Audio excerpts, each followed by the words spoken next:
जब भी भगवान से विश्वास डगमगाने लगे तो इसे सुन लेना।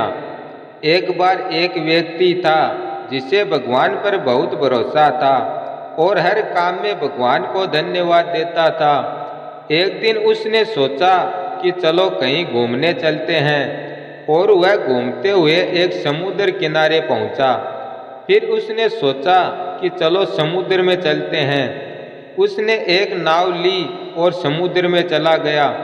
समुद्र में आगे जाने के बाद बहुत भयंकर तूफान आ गया और उस तूफान में इसकी नाव डगमगाने लगी। और जैसे ही इसे ऐसा लगा कि नाव पलटेगी, यह झट से समुद्र में कूद गया और बहुत घंटे तक तैरने के बाद वह एक टापू पर पहुंचा।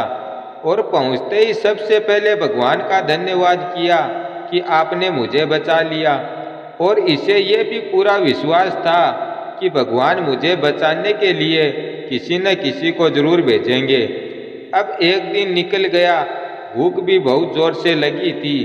व्यक्ति ने सोचा चलो कुछ खाने की व्यवस्था करते हैं और वह जंगल में गया और कुछ फल उसे खाने को मिल गए। अब उसका रोज का ये रूटीन बन गया था।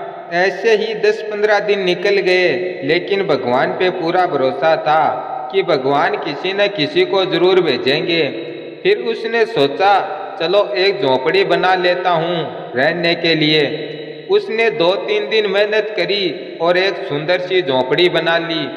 अब कुछ दिन और निकले और इसका भगवान से विश्वास डगमगाने लगा।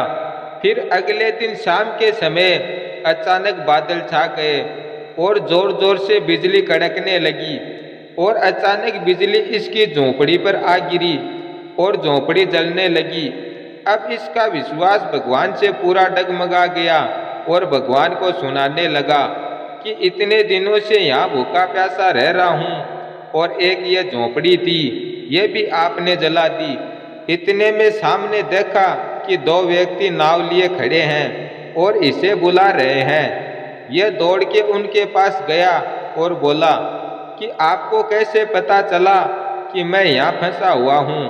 तब उन्होंने कहा कि यह झोपड़ी जलती हुई देखी तो हमें ऐसा लगा कि कोई आग जला के इशारा दे रहा है और हमें बुला रहा है।